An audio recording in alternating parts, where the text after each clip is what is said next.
Satu gerbong hilang. Kita harus segera ke gerbong 2. Di sana kalau kita semua mati, ayo.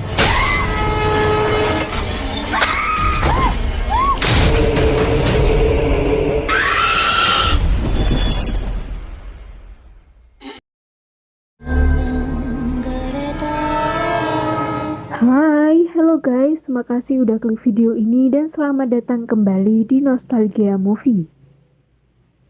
Nah, kemarin ini di film Ambang Kematian berhasil ngumpulin 3 juta lebih penonton selama penayangannya di bioskop guys. Setelah film di Ambang Kematian, kali ini rumah produksi MVP Picture kembali lagi dengan sebuah film yang berjudul Kereta Berdarah. Film Kereta Berdarah ini disebut sebagai film Train to Busan versi Indonesianya guys. Tapi sepertinya film Kereta Berdarah ini bakal lebih menyeramkan karena teror yang datang bukan dari zombie melainkan dari makhluk halus. So guys, tanpa berlama-lama lagi langsung aja kita masuk ke alur ceritanya.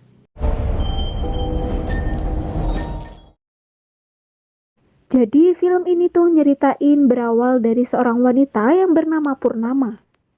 Dalam rangka ngerayain kesembuhannya dari kanker, Purnama ngajakin adiknya yang bernama Kembang liburan. Mereka akan pergi ke Sangkara Resort. Sangkara merupakan resort alam yang baru aja dibuka. Dan resort ini berada di sebuah tempat terpencil.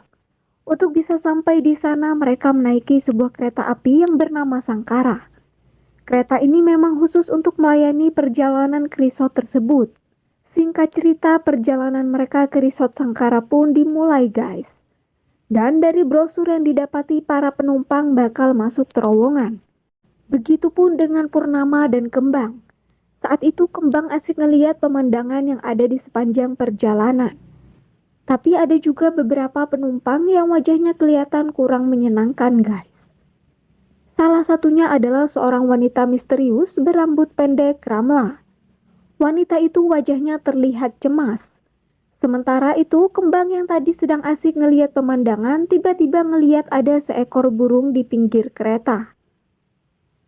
Tapi nggak lama kemudian kereta yang dinaikinya memasuki terowongan 5. Dan setelah itu hari pun berganti malam.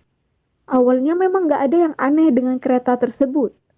Tapi tiba-tiba perjalanan mereka berubah jadi mengerikan. Di dalam kereta itu ada hantu anak perempuan yang menampakkan diri pada seorang anak perempuan yang merupakan penumpang di kereta tersebut. Bahkan gak hanya itu aja guys.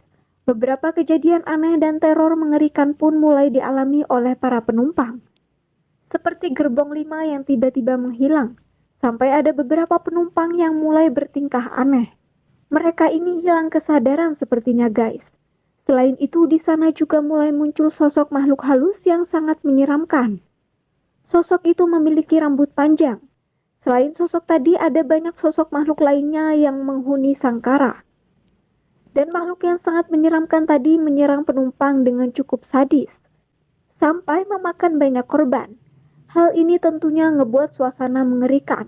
Bahkan keadaan pun semakin keos karena penumpang mulai menyerang satu sama lainnya dengan sangat brutal.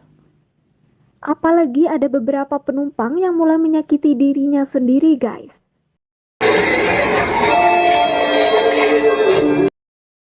Dan yang lebih nyeremin lagi, setiap kali kereta ini ngelewatin terowongan satu gerbong dari kereta misterius, karena setiap kereta ini masuk akan hilang.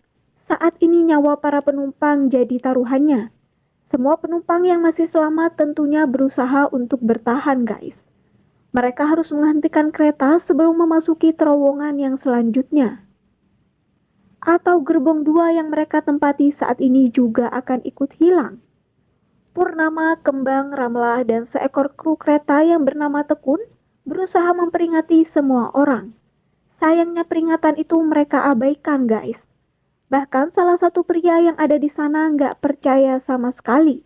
Sampai-sampai ia bilang kalau apa-apa selalu tahayul. Apa-apa disangkutin sama tahayul. Purnama, Kembang, Ramla, dan Tekun membuat pemberontakan. Tekun pun nekat mecahin kaca sebuah pintu agar mereka bisa pindah ke kereta ke depannya. Dan hal itu demi menyelamatkan kereta dari ancaman yang lebih besar yang menanti di terowongan terakhir guys. Nah, film Kereta Berdarah ini merupakan film horor yang diproduksi Picture. Film ini digarap oleh sutradara Rizal Mantovan, sedangkan naskahnya Alpa Abdullah. Keduanya memang sama-sama punya bakat yang luar biasa, guys. Rizal sendiri namanya sudah cukup dikenal di perfilman tanah air. Bahkan ia juga udah ngerilis film Kuntilanak. Sedangkan Erwanto merupakan seorang penulis yang berhasil meraih penghargaan sebagai penulis skenario terbaik genre horor di festival film, guys. Awalnya film Kereta Berdarah ini berjudul Sangkara, tapi akhirnya nama Sangkara pun diganti menjadi Kereta Berdarah, guys. Dengan memiliki judul Kereta Berdarah, tentunya film ini lebih menggambarkan tema horor yang kuat dan lebih menarik orang. Film Kereta Berdarah ini dikemas dengan konsep yang menarik dan berbeda dari film horor lainnya. Film ini cukup menarik karena hampir semua kejadian mencekam di film ini tuh terjadi di dalam sebuah kereta wisata, guys. Di film, perjalanan yang sangat mencekam dari filmnya di mana penonton akan dibawa pada sebuah kejadian menyeramkan dan penuh teror yang terjadi di kereta Sangkara. Apalagi teror sosok misterius yang menyelimuti kereta tersebut juga sangat bagus. Tapi ada cukup banyak makhluk mengerikan yang ada di dalam kereta, guys. Di film ini juga ada beberapa menegangkan, adanya teriakan histeris dan aksi-aksi sadis yang dilakukan oleh para penumpang. Ngebuat film ini jadi terasa mengerikan. Nah guys, kalau misalnya kalian punya pendapat tentang film ini, kalian langsung aja tulis pendapat kalian di kolom komentar ya guys. So, itulah tadi pembahasan dari film Kereta Berdarah. Dan film ini tayang di bioskop Indonesia pada tanggal 1 Februari 2024 guys. Sekian dulu pembahasan film kita kali ini. Jangan lupa jaga kesehatan dan sampai ketemu lagi di video selanjutnya.